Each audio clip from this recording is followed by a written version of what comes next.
बिस्मिल्लाहिर्रहमानिर्रहीम, अस्सलाम वालेकुम।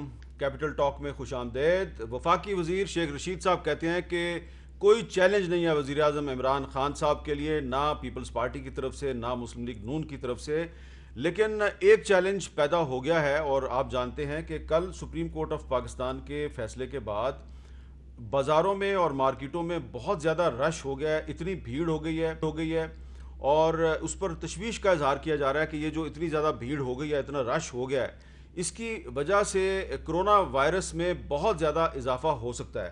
तो एहतियात नहीं की जा रही, एहतियात क्यों नहीं की जा रही और एहतियात करवाना किसका फ़र्ज़ है? क्या अब ये जो रश है मार्केटों में, इसको रश को कंट्रोल करना सुप्रीम कोर्ट की ज़िम्मेदारी है, ये हुकूमत पाकिस्तान की ज़िम्मेदारी है, सूबाई हुकूमतों की ज़िम्मेदारी है, या लोगों को खुद अपना कुछ ख्याल करना है? ये एक बहुत अहम सवाल है और अगर बहुत ज़्यादा ये वबा फैलती है तो फिर इसकी ज़िम्मेदारी किस पर आयद होगी, ये भी एक अहम सवाल है। आप जानते हैं कि जो सिंध में पाकिस्तान तहरीक इंसाफ के लीडर्स हैं, उन्होंने सिंध में गवर्नर हलवा कर दिया है और पीपल्स पार्टी की जो सूबाई हुकूमत है उसके तर्जुमान ने उनके इस दावे को झुटला दिया है। तो ये एक अहम मामला है और कुछ अपोजिशन रहनुमाओं की तरफ से नैब कानून में तब्दीली की भी बात हो रही है।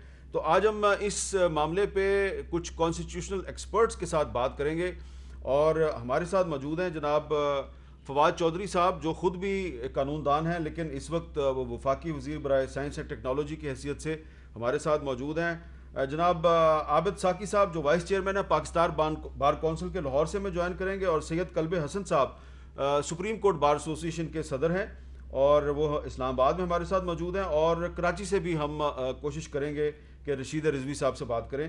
तो गुफ्तगू का आगाज़ करते हैं फवाद चौधरी साहब से। फवाद चौधरी साहब, ये जो कल सुप्रीम कोर्ट का फैसला है उसकी आज अखबारात में आपने कवरेज भी देखी है। अखबारात कह रहे हैं सुप्रीम कोर्ट ने कारोबार खोल दिए, शॉपिंग मॉल्स को भी खोल दिया। तो आज बहुत ज़्यादा रश है और इतना रश है कि लोग बड़े हैरान हैं, और जो डॉक्टर्स हैं वो भी हमें फ़ोन करके कह रहे हैं कि जी ये रश जो है ये ठीक नहीं है, तो क्या होगा। तो अब आपने जो एक ट्वीट की, कल भी आपने एक ट्वीट की थी, आज भी मैंने आपकी एक ट्वीट देखी है। आप कह रहे हैं कोरोना का मसला एक पेचीदा मसला है, राय हर शख्स दे सकता है। मेरे ख्याल में वज़ीर आज़म की स्मार्ट लॉकडाउन पॉलिसी मसला का हल है। अगर एहतियात के बगैर लॉकडाउन खोला गया तो बहुत नुकसान भी हो सकता है। और आज अटॉर्नी जनरल ऑफ पाकिस्तान ने भी अदालत में यही कहा है। अदालत ने आज ये कहा है कि जी जो हमने कल फैसला दिया था वो सिर्फ ईद तक के लिए है, कि ईद तक के लिए आप हफ्ते और इतवार को भी अपनी मार्केटें खोल सकते हैं और बाद में हम बताएंगे कि क्या करना है। अब ये जो सूरत हाल है, जो रश हो गया मार्केटों में, तो ये रश जो है अब इसको कंट्रोल कैसे किया जाएगा, कौन कौन करेगा? देखिए, पहली बात तो यह है मीर साहब कि ये तो मैं आप हम सब अप्रिशिएट करते हैं। इंसान जो है ना वो एक तो प्रोग्राम हम इस तरह नहीं हुए। अल्लाह ताला ने हमें जो प्रोग्राम इस तरह से नहीं किया हुआ कि हम अकेले-अकेले रहेंगे। हम तो जैसे कहते हैं कि इंसान तो एक सोशल एनिमल है। हम्म। तो हम तो एक-दूसरे के ऊपर डिपेंडेंट हैं। हमारे लिए एक तन्हाई में रहना बड़ा एक मुश्किल काम है और इसलिए इस मामले की एनफोर्समेंट आसान नहीं है। हम्म। दूसरी तरफ अब हम देखते हैं कि जो वबा है वो हमारी हेल्थ के लिए, हमारी ज़िंदगियों के लिए ख़तरा है, लिहाजा आपको इन्फोर्समेंट की भी ज़रूरत है। तो फिर हम क्या इसमें देखें, प्रॉब्लम क्या है कि इसके ऊपर किस तरह से फैसले किए जाएँ, कैसे इसके ऊपर इम्प्लीमेंटेशन किए जाए।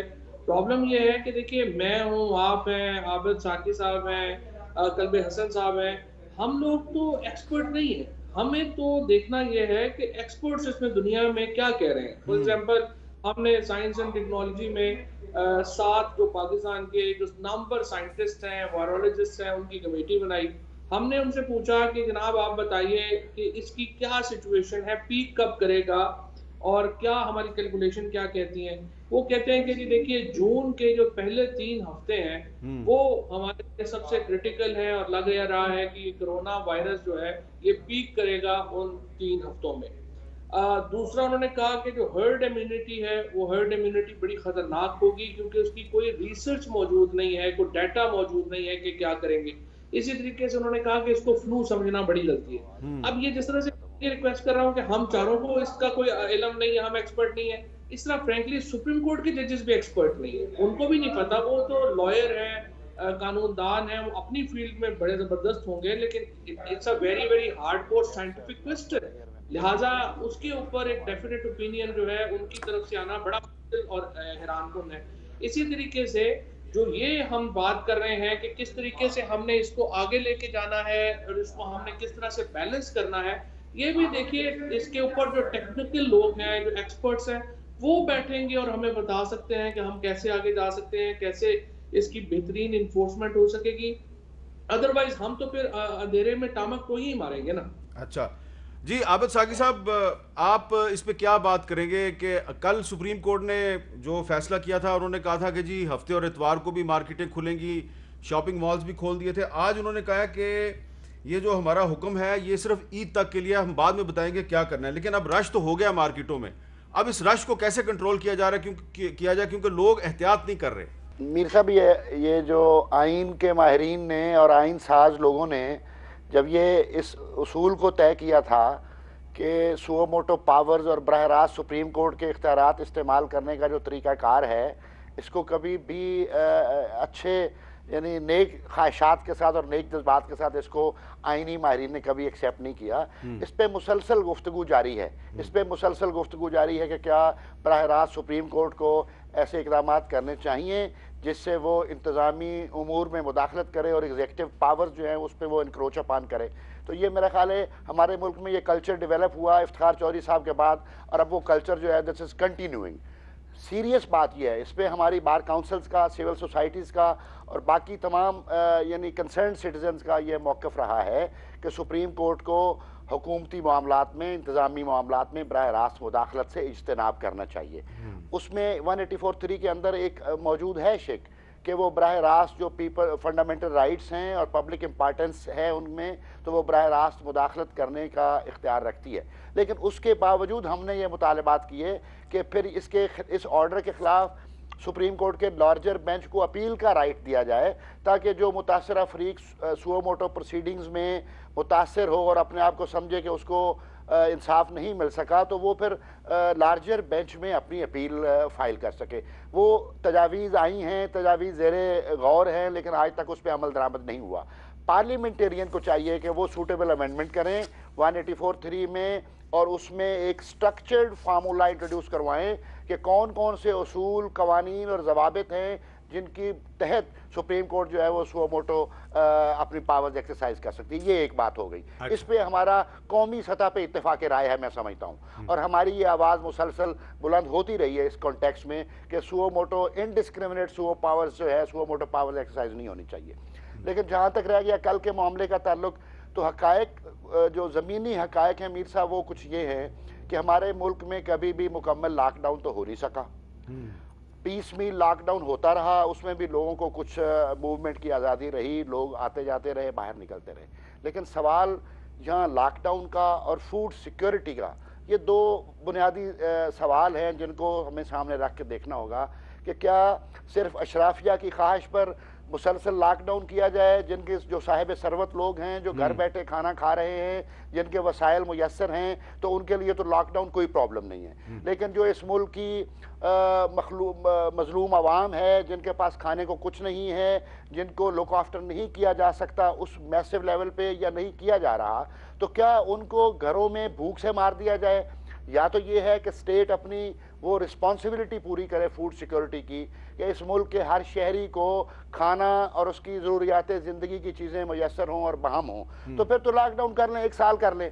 लेकिन सिर्फ अशराफिया को बचाने के लिए और अशराफिया की ख्वाहिश के मुताबिक ये लॉकडाउन फिर नहीं होना चाहिए कि वो तो महफूज बैठे रहें और वो जो बेयारो मददगार मखलूक है इस मुल्क की, जो सबसे ज़्यादा लोग हैं, तो वो घर में भूख से मरते रहें। तो रिस्पॉन्सिबिलिटी स्टेट की है बुनियादी तौर पे कि वो लोगों की लाइफ, लिबर्टी और फूड सिक्योरिटी को प्रोटेक्ट करे। अगर वो नहीं कर रही, तो अब सारी दुनिया में लॉकडाउन ईज आउट हो रहा है। तो अगर in consonance with that system, that understanding, यहाँ भी अगर लॉकडाउन को ईज आउट करने की कोशिश की गई है, गवर्नमेंट ने भी की है और सुप्रीम कोर्ट ने कोई ऐसा ऑर्डर कर दिया है, तो मैंने तो फिर उस ऑर्डर की कंप्लायंस में आज ये मुतालबा किया है कि फिर अदालतें भी खोली जाएं और ये मार्च से लोग जो एक यानी जेलों में पड़े हुए हैं, जिनके सब्सटेंशियल लिटिगेशन के राइट्स हैं, जिनकी अपीलें हैं, जिनके जमानतें हैं, जिनके दीगर मुकदमात हैं, तो उनको फिर क्यों नज़रअंदाज किया जाए उनके राइट्स को? अगर पूरा मुल्क खुल गया है तो फिर अदालतें भी फौरी तौर पर खुलने के अहकामात सादर किए जाएं और जज साहिबान तशरीफ़ लाएं अदालतों में और आके अवाम के जो केसेस हैं उनको एडजुडिकेट करें। अच्छा जी, कलवे हसन साहब, आपने बात सुन ली आबद साकी साहब की भी और फवाद चौधरी साहब की भी। आपका क्या ख्याल है कि अब आज जो अटॉर्नी जनरल साहब ने सुप्रीम कोर्ट को बताया कि जनाब जून का महीना बहुत ख़तरनाक होगा, लेकिन लोग तो अभी से सड़कों पे आ गए, अभी भी हमें एहतियात की ज़रूरत है, तो अगर खुदा न खास्ता हालात ख़राब होते हैं तो फिर जिम्मेदारी किस पे आयद होगी? देखें जी, ये ज़िम्मेदारी तो बेसिकली अवामन नास पे अपनी है, क्योंकि मैंने देखा है कि जितना भी लॉकडाउन का ऐलान होते रहे हैं तो उस तरह उनसे ऑब्ज़र्व नहीं किया गया। अब मैं ये कहता हूँ कि उसको ऑब्ज़र्व नहीं किया गया और वो जो उसको जिस तरह करना चाहिए था, ये जिस वक्त तक वो वैक्सीन वगैरह या इसका मुकम्मल इलाज नहीं होता तो सबसे पहली ड्यूटी तो अवाम को अपनी है कि वो उनको करें। लेकिन ये जो आधा तितर आधा बटेर चल रहा था हमारे मुल्क में, कुछ चीज़ें, कुछ सेक्टर खोल दिए जाए, कुछ ना खोले जाएं, वो ज़रूर चल रहा था, लेकिन हतमी फैसला बाज़ारों को खोलने का या कोरोना को किस तरह कंट्रोल करना चाहिए, ये बेसिकली तो गवर्नमेंट की ये जिम्मेदारी है और उसी को करना चाहिए। अब गवर्नमेंट ने उसको इम्प्लीमेंट कैसे करना है कि बाज़ारों को SOPs को कैसे उन्होंने करना है, ये तो गवर्नमेंट की जिम्मेदारी है। तो इसमें जो है मैं समझता हूँ कि ये ज़रा सुप्रीम कोर्ट को स्लो होना चाहिए था कि वो एक अगर गवर्नमेंट ने ऑर्डर किया हुआ है तो उसको यकसर इस तरह चेंज कर देना, ये थोड़ा सा एग्जेक्टिव की जो है ना उनकी में आ जाता है, डोमेन में आता है। तो ये सारी जिम्मेदारी अदरवाइज़ गवर्नमेंट की बनती है कि वो SOPs पे कंट्रोल कराए, इस कोरोना वायरस पे करे और कंट्रोल करे और इसको वो देखे कि किन सेक्टर्स को खोलना है और किन को देखना है।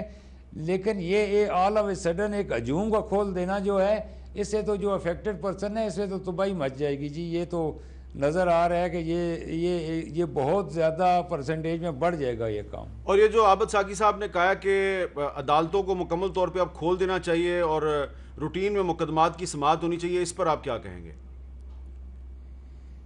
मैं नहीं, एक बाज़ार का खुलना, एक मंडी के खुलना और एक अदालतों का खुलने में बहुत ज़्यादा फ़र्क है मीर साहब, ये क्योंकि हम प्रैक्टिकली रोज़ जाते हैं जी। अब जो है एक वकील साहब हैं, वो इसको कंट्रोल करते हैं कि साहिल को कहते हैं या तुम आओ ना या अकेले आओ। पहले 4 लोग आते थे। अदालतों में मैंने सुप्रीम कोर्ट में खुद देखा है कि 2 सीट्स पे श्वेत कागज़ पड़े होते हैं और चौथी सीट पे वकील बैठते हैं। तो अदालतों को इनको सैनिटाइज किया जाए और वकील इस पे जो है मुकम्मल तौर पे इस पे कंट्रोल करें तो ये अदालतों में इतना ख़तरा नहीं है। जहाँ पे अगर आप यहाँ पे देखा जाए, रावलपिंडी के मोती बाज़ार को देखा जाए या बाकी मॉल्स को देखा जाए, तो वहाँ तो ये है कि वो इस कदर रश है कि एक नहीं 10 मास्क भी हों तो उससे कोई फ़र्क नहीं पड़ता। और ये तो कैरियर लोगों के ने आके रावलपिंडी के मोती बाज़ार में, रावलपिंडी के मोती बाज़ार में तो ऐसे लगता है कि कुछ जलसा हो रहा है। आज और कल के जो आप हालात हैं वो देखिए, जलसा हो रहा है और जी आ रहे हैं। हाँ, और जो अदालतों की बात है, वहाँ पे सबसे पहले तो वकला ने कंट्रोल करना है अपने साइलों को, फिर वहाँ पे जजेस ने जो है ना उनको कंट्रोल करना है, उनको सोशल डिस्टेंसिंग पे रखना है। और फिर हम ये कह सकते हैं कि जो लोगों का केस बुलाया जाए वो जाएं और उस पर रश ना करें। लेकिन आप मॉल्स पे या शॉपिंग प्लाजा पे या मोती बाज़ार पे तो आपका कंट्रोल करना, अगर पुलिस वाले लाठी चार्ज कर दें तो तब भी पुलिस वालों को लोग मार देंगे, वो ये ऑब्जर्व नहीं करेंगे जी। फवाद चौधरी साहब, आपने पाकिस्तान बार कौंसिल की भी राय सुन ली है, सुप्रीम कोर्ट बार एसोसिएशन की भी राय सुन ली है, और इसमें एक ओपिनियन ये भी आया कि 184(3) जो है उसमें पार्लियामेंट को कुछ तरमीम करनी चाहिए। इस पे क्या कहेंगे आप? देखिए जी, पहली बात तो ये है कि आबद साकी साहब हों, कलगरबाज साहब हों, ये बहुत रिस्पेक्टेड लोग हैं हमारे लीगल फर्टिनिटी के, और उनकी जो ओपिनियंस हैं वो हमेशा ही बड़ी साहिब रही हैं और उन्होंने कभी किसी पार्टी को सामने रख के अपनी ओपिनियन नहीं दी है। उन्होंने हमेशा उन्होंने अपनी ओपिनियन जो है वो लार्जर जो सोसाइटी का इंटरेस्ट है, लीगल कम्युनिटी का इंटरेस्ट है, उसको सामने रख के हमेशा उन्होंने बात की। और अभी भी जो उन्होंने बात की है वो बड़ी फेयर कमेंट जो है उन्होंने किया है। जो सुमोटो पावर्स की रेगुलेट करने की बात कर रहे हैं, ये बार काउंसिल का एक पुराना मुतालबा चला आ रहा है। और मेरे ख्याल में ना सिर्फ बार काउंसिल की रेगुलेशंस बल्कि जजेस की अपॉइंटमेंट की रेगुलेशंस दोनों के ऊपर ना, मैं तो पहले दिन से ही जुडिशियल रिफॉर्म्स की बात कर रहा हूँ, चाहे काबीना में हो, काबीना से बाहर हो, क्योंकि जो पीटीआई का फ्रेंकली जब हम गवर्नमेंट में बुनियादी जो हमारा एक वादा था लोगों से, वो ये था कि हम जस्टिस सिस्टम रिफॉर्म करेंगे, और वो जस्टिस सिस्टम को 2 साल में हमें रिफॉर्म कर देना चाहिए था। बट बिकॉज ऑफ जो भी हमारे आप समझिए कि जो लॉ की हैंडलिंग वगैरह के ऊपर वो रफ्तार हमें वो नहीं आई जो होनी चाहिए थी अनफॉर्चुनेटली। लेकिन इसके बावजूद प्राइम मिनिस्टर साहब बड़े कमिटेड हैं लीगल रिफॉर्म्स के साथ, वो बड़े कमिटेड हैं जस्टिस सिस्टम रिफॉर्म्स के साथ, और उसका हिस्सा है सुप्रीम कोर्ट की एक हायर जुडिशरी में जो रिफॉर्म्स आनी चाहिए और फिर लोअर जुडिशरी में जो रिफॉर्म्स आनी चाहिए। सो मेरे ख्याल में हमें ये तमाम जो प्रोसेसेस हैं बड़ी जल्दी शुरू करने चाहिए।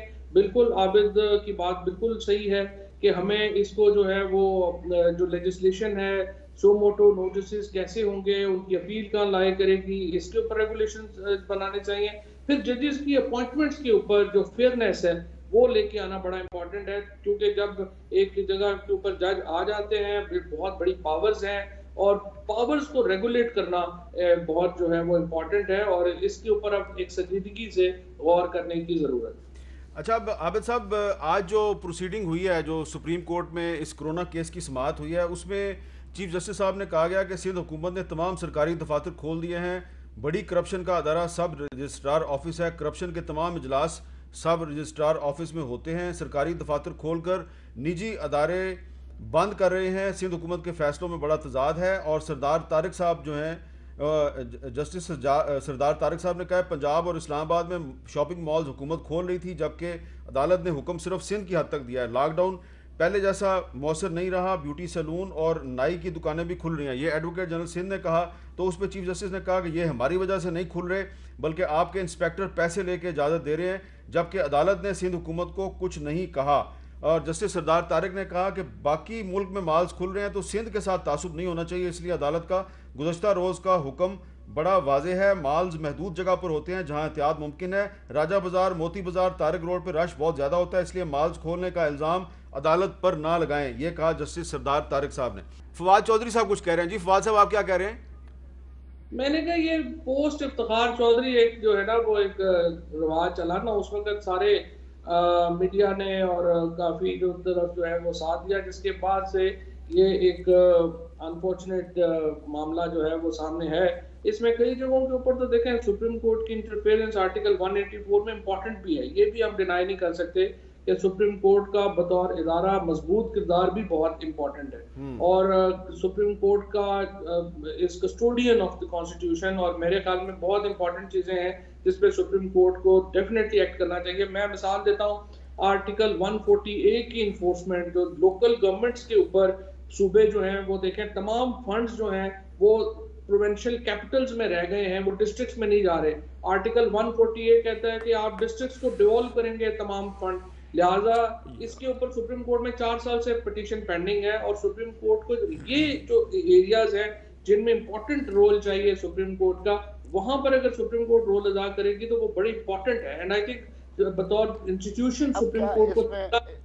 अच्छा, कलवे हसन साहब, ये अब लोकल गवर्नमेंट वाली बात क्या करते हैं कि पंजाब में तो लोकल गवर्नमेंट के निज़ाम को यानी वाइंड अप कर दिया गया है और उसको अब उसका कोई वजूद ही बाकी नहीं रह गया। और ये आर्टिकल 140A के तहत तो ये एक यानी कमांड थी कॉन्स्टिट्यूशन की कि ये इदारे जो हैं ये सारे मुकामी हुकूमतें जो हैं ये लोकल गवर्नमेंट मुझे आइन के अंदर रहेंगी।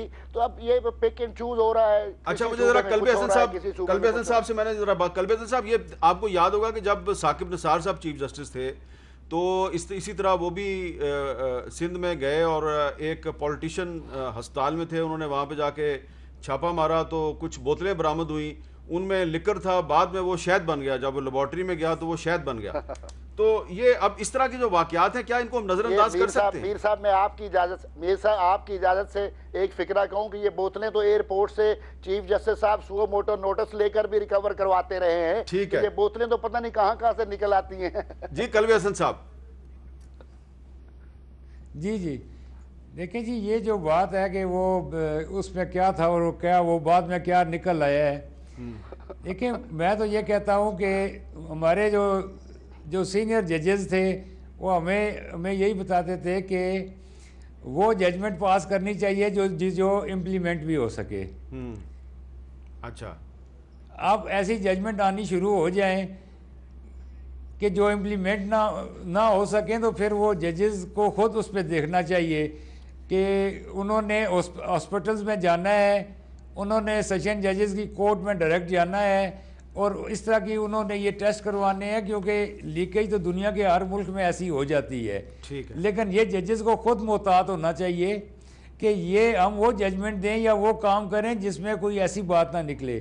दूसरी बात जो आपने ये की है, ये थोड़ा सा शायद मैं तजावज़ कर जाऊंगा कि ये जो सुओ मोटो है, सुओ मोटो के लिए एक फुल कोर्ट मीटिंग भी हुई थी कि इसके कोई जो है ना वो पैरामीटर्स बनाया जाए, जो वो उस पर इम्प्लीमेंट नहीं हो सका। तो ये तो सुओ मोटो जो है इसका इस्तेमाल तो इफ्तिखार मोहम्मद चौधरी, शायद ये बात आपको ना अच्छी लगे, लेकिन इफ्तिखार मोहम्मद चौधरी साहब ने ये जैसे इसको शुरू किया तो इसकी कोई अब जो है वो हद बन ही नहीं रही। हर आने वाले चीफ जस्टिस जो है ना इसको सबसे ज़्यादा जो है पिछले से ज़्यादा एंजॉय करना चाहते हैं। अच्छा, वैसे कल्बे हसन साहब, आप जो भी बात करना चाहें या करें, मुझे पसंद आती है या नहीं आती उसका बिल्कुल ख्याल ना करें, क्योंकि मैंने आपको आपकी राय के इजहार के लिए बुलाया है, मैंने अपनी राय आप पे मुसलत नहीं करनी। तो अब एक और मसला है, उस पर भी बात हमने करनी है कि आज सिंध में मुतालबा किया गया है कि गवर्नर राज नाफिज किया जाए, तो इस पे बात करेंगे एक वक्फे के बाद।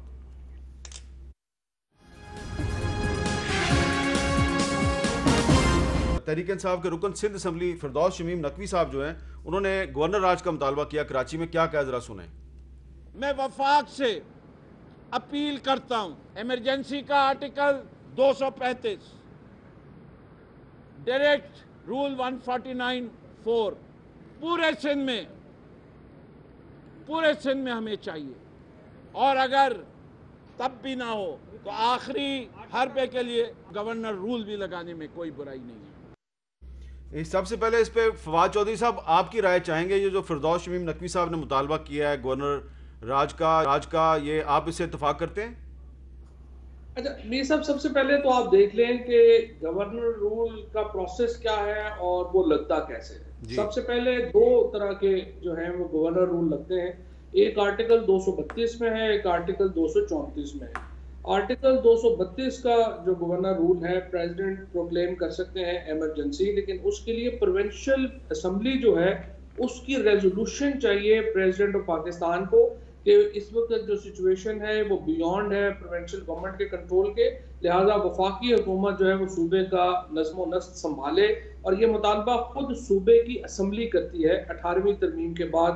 ये एक आर्टिकल 232 है जी। दूसरा जो गवर्नर रूल है वो है जो प्रेसिडेंट खुद इम्पोज कर सकते हैं, वो आर्टिकल 234 के तहत इम्पोज होता है। उस गवर्नर रूल में 10 दिन के अंदर आपको जो तमाम इकदाम हैं वो पहले नेशनल असेंबली से पास करवाने हैं, फिर आपको सेनेट से जो है वो पास कराने हैं। एक तीसरा ये है कि प्रेसिडेंट कहे कि नहीं, ये 2 महीने के लिए सिचुएशन जो है वो बड़ी खराब है, और 2 महीने से पहले जॉइंट रेजोल्यूशन जो पार्लियामान की है वो गवर्नर रूल को एक्सटेंड करती है, बट मैक्सिमम फॉर 6 मंथ्स वो जो है वो कर सकती है। सो पहले तो आप लीगल मैकेनिज्म ये जरा देख लें, और इसमें मुझे बता दें कि गवर्नर रूल की कितनी कोई गुंजाइश है। मेरा ख्याल है कि नहीं है, मेरा ख्याल है कि कोई गुंजाइश नहीं है। आप इत्तेफाक करते हैं? जी। अब आ जाइए दूसरी तरफ। अब ये है कि वो सिंध में वो क्यों कह रहे हैं कि लगा दें। मसला वहां पे ये है कि देखिए सिंध में अनफॉर्चुनेटली जो पीपल्स पार्टी की गवर्नमेंट है वहां पे सिचुएशन बड़ी बिटर है। वहाँ के जो डिप्टी कमिश्नर्स हैं, वहाँ के जो असिस्टेंट कमिश्नर्स हैं, सारा जो ब्यूरोक्रेसी है वो बड़ी पोलिटिसाइज्ड है। वहाँ के जो लोग हैं, जो अपोजिशन के लोग हैं, वो वहाँ पे बहुत डिससेटिस्फाइड हैं, वो तंग है, वो चाहते हैं कि ये गवर्नमेंट का जो है वो मामला हो। लेकिन ये जो मुतालबे हैं, these are more of a political nature than of a legal nature. तो जब ये एक एक्सट्रीम आप समझिए कि डिसलाइकिंग फॉर द गवर्नमेंट आपने जाहिर करनी होती है, तो आप कहते हैं यार गवर्नर रूल लगाएं, जान छुड़ाएं। ठीक है, अब इस पे रशीद रिजवी साहब कराची में हमारे साथ मौजूद हैं और सुप्रीम कोर्ट बार एसोसिएशन के साबिक सदर हैं। रिजवी साहब, ये जो फिरदौस शमीम नकवी साहब ने मुतालबा किया सिंध में गवर्नर राज का, तो फवाद चौधरी साहब वफाकी वजीर हैं, वो कह रहे हैं कि ये लीगली तो बड़ा मुश्किल काम है, हाँ एक सियासी मुतालबा है, लेकिन कानूनी लिहाज से ये काफ़ी मुश्किल काम है। आप इसके बारे में क्या कहेंगे, आपकी आईनी राय क्या है? ये बड़े ग्राउंड वर्क होता है, बड़े रीजनिंग होती है, अपने जाती लाइक या डिसलाइक की बुनियाद पर तो वो नहीं किया जा सकता है कि किसी भी सूबे में उसको वो कर दे।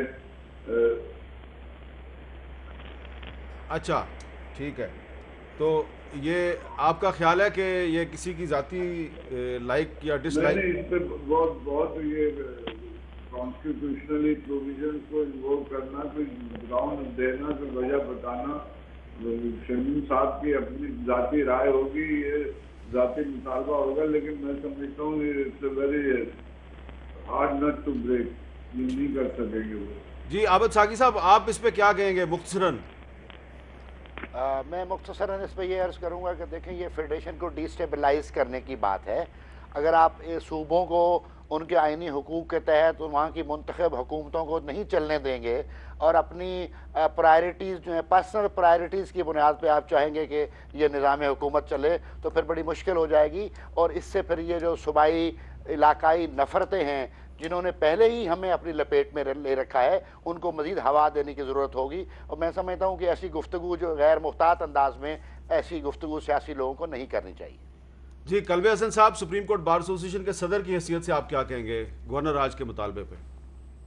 नहीं, ये गवर्नर राज वाली बात तो बिल्कुल एक पार्लिमानी जो जमहूरियत का तरीका है इसके मुनाफी है। और मुझे तो बाज़ार लगता भी नहीं है कि क्या गलती क्या की है सिंध गवर्नमेंट ने। मैं तो ये कहूँगा कि सिंध गवर्नमेंट ने तो कोरोना में लीड ली है और उन्होंने सबसे ज़्यादा एक्टिव तौर पे काम किया है। ये अलग बात है कि वो वफाक के साथ उनकी वो नहीं थी आपस में, लेकिन इसमें तो कोई किसी किस्म का ना कानूनी ना अखलाकी जवाब बनता है कि इस स्टेज पे वो ये मुतालबात शुरू कर दें कि इसमें गवर्नर राज बनना चाहिए। मैं बिल्कुल इस बात को जो है कंडेम करूँगा। अच्छा, इस पे फवाद साहब ये बताएं कि जब से कोरोना वायरस फैला है, ये जब से ये वबा फैली है, 18वीं तरमीम पे बड़ी गुफ्तगू हो रही है। हालांकि आप इस पे कह चुके हैं कि जनाब इसमें बेहतरी की गुंजाइश मौजूद है, लेकिन फ़िलहाल ये मुमकिन नहीं है जब तक कि 2/3 अक्सरियत ना हो।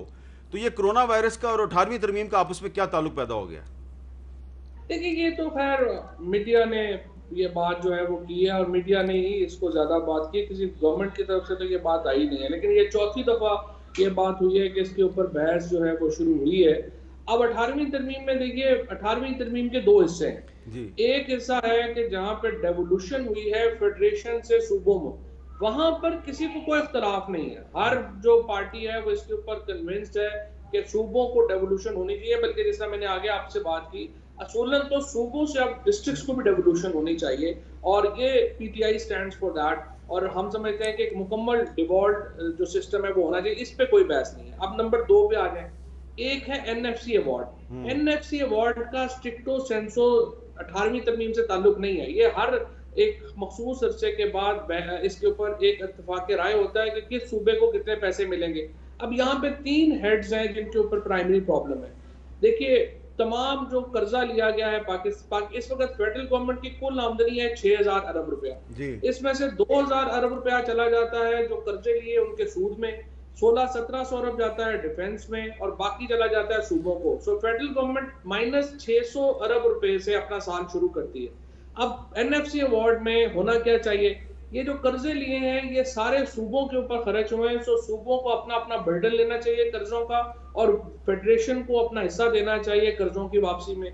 दिफा जो है वो तमाम सूबों का मुश्तरका है, दिफा में अपना हिस्सा डालना चाहिए। इसी तरह से जो प्रोजेक्ट्स हैं उनमें सूबों को अपना हिस्सा डालना चाहिए। चले, ये आपने एक बड़ी तफसील से बात बता दी है, लेकिन इस पर आबिद साकी साहब और कल्बे हसन साहब से बात करते हैं एक वक्फे के बाद।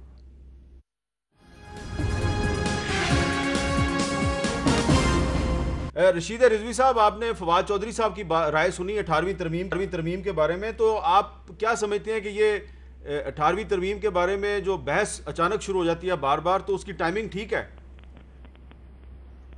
नहीं, मैं समझता हूँ, देखिए पहली बात तो ये है कि लॉ में हमेशा, चाहे लॉ हो चाहे कॉन्स्टिट्यूशन हो, वक्त के साथ साथ उसमें इम्प्रूवमेंट की जरूरत होती है।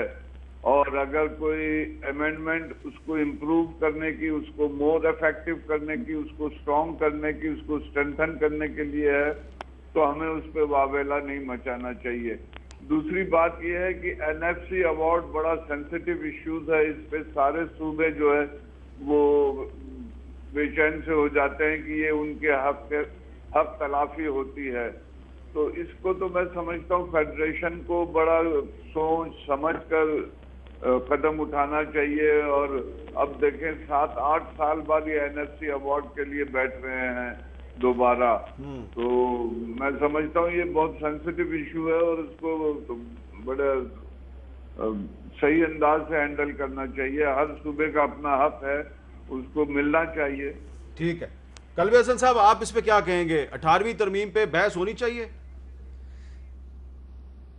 नहीं, ये तो वैसे बिल्कुल ही जो आजकल का वक्त है तो उसमें तो बिल्कुल बहस होनी नहीं चाहिए। तो बहस वो करेंगे कि ऐसे कि क्योंकि वो पार्लियामेंट का तो इजलास भी नहीं कर रहे। लेकिन पहले हमें तो ये तो आज दिन तक मुझे ये तो नहीं समझ आया कि 18वीं तरमीम से क्या नुकसान क्या हुए हैं। ये तो बड़ी सोच समझ के बड़ी इस पे डिस्कशंस करके हुआ है। तो वाकई ये रशीद रिजवी साहब की बात ये ठीक है कि ये बड़ा सेंसिटिव मसला है। ये हमारा मुल्क जो है, ये जिस तरह की इस तरह की फेडरेशन है, इसमें ये हर रोज़ की जो अमेंडमेंट है, ये आखिर इसको इसमें नुकसान होने का खतरा हो जाएगा। तो इसलिए मैं तो कहता हूँ कि फ़िलहाल तो उसको बिल्कुल टच भी नहीं करना चाहिए। जी आबिद साकी साहब आप क्या कहेंगे इस पे? मैं कहता हूँ कि कई तरामीम होनी चाहिए, मज़ीद तरामीम होनी चाहिए आइन में, लेकिन वो सारी तरामीम प्रो पीपल होनी चाहिए। अवाम के हकूक़ को प्रोटेक्ट करने के लिए जो डेफिशिएंसीज एग्जिस्टिंग कॉन्स्टिट्यूशन में हैं उनको इम्प्रूव करने के लिए तरामीम होनी चाहिए। लेकिन रिग्रेसिव अमेंडमेंट्स करके आप माजी की तारीकी में और गारों के अहद में जाने का जो सिलसिला होगा, मैं समझता हूँ उसके खिलाफ पूरी कौम खड़ी हो जाएगी। अच्छा, अब आखिर में आपको अवामी हुकूक, अवाम के बुनियादी हकूक के तहफ़्फ़ुज़ के लिए आइन में तरामीम होनी चाहिए। We welcome those amendments. Fawad Chaudhry साहब आखिर में जरा ये बता दें कि क्या नैब के कानून में तब्दीली का कोई इम्कान है? हुकूमत और अपोजिशन में इस पर कोई दोबारा बातचीत शुरू हो सकती है? देखिए, ये बातचीत तो बड़ी डिटेल हुई थी और फ्रेंकली उस वक्त डिरेल हो गई जब पीपल्स पार्टी ने जो अपना दिया ड्राफ्ट, पीएमएलएन ने उससे इत्तेफाक नहीं किया और उन्होंने कहा कि हम एक नया जॉइंट बना के जो है वो देंगे।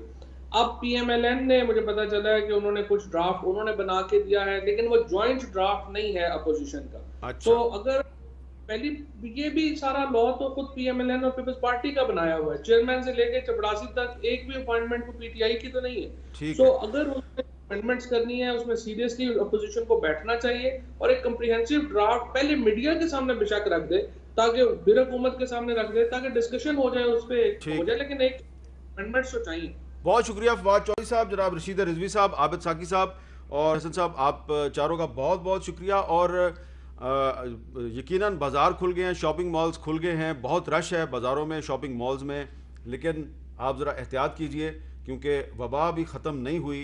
और अटॉर्नी जनरल ऑफ पाकिस्तान ने आज सुप्रीम कोर्ट को बताया कि जून में हालात ज़्यादा ख़तरनाक हो सकते हैं, इसलिए एहतियात का दामन हाथ से मत छोड़िए। इजाज़त दीजिए, अल्लाह हाफ़िज़।